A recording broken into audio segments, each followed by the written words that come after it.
E sejam todos muito bem-vindos a mais uma aula do nosso curso de Fundamentos da Programação em Linguagem C. E hoje iremos falar sobre a estrutura de repetição. Bom, contextualizando um pouco a estrutura de repetição, vamos supor que você tem que fazer uma impressão de 5 números na tela, onde você pode exibir tanto valores diferentes quanto valores iguais. Colocando aqui, vamos simular que você tem que imprimir a mensagem Hello World 10 vezes na tela. Como você faria isso? Você poderia inserir 10 printfs e exibir esses 10 hello worlds.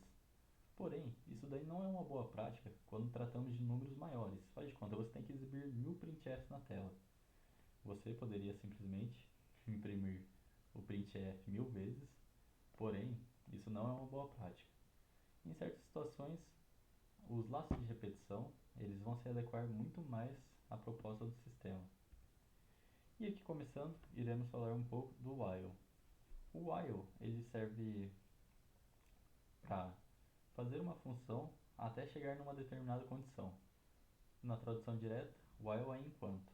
Ali no código podemos observar que é inicializado a variável i com um número inteiro 1 e ali ele cita aqui while enquanto esse número da variável for igual ou menor a 5, ele vai imprimir o printf, onde nesse trecho de código podemos visualizar também o i++, que é o contador. Ele vai pegar o número anterior e somar mais um com o número atual. Então, basicamente, esse sistema ele serve para imprimir o número um por um, enquanto ele for menor ou igual a 5.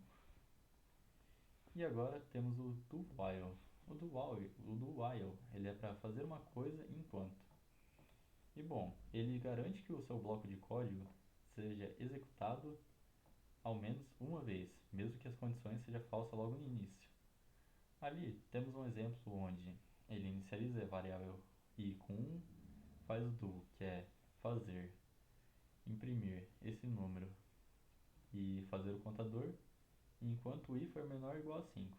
Um outro caso onde é muito útil o do while em programas em C é quando você tem que fazer um switch case e você dá esse switch case para o usuário escolher uma opção.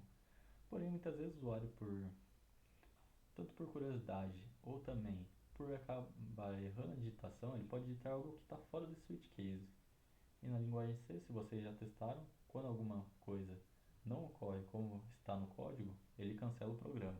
E é aí que o do while entra.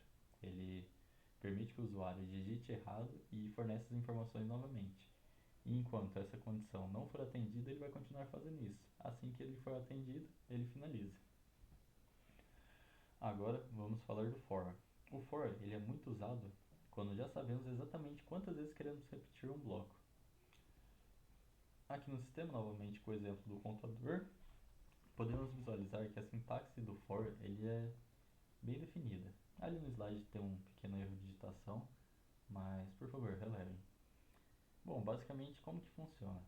O for ele é fracionado em três etapas, que a gente pode observar dentro do parênteses, onde o int i ele é inicializado com o número 1, ponto e vírgula.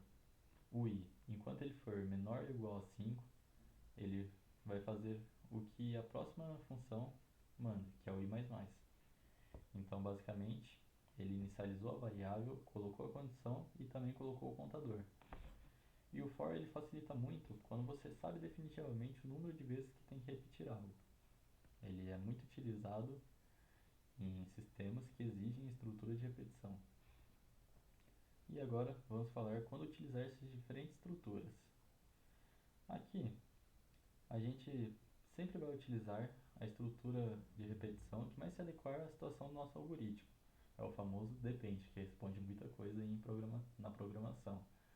O while ele pode ser utilizado quando não se sabe previamente o número de repetições, porque ele coloca uma condição e quando essa condição não é atendida, ele simplesmente finaliza o programa.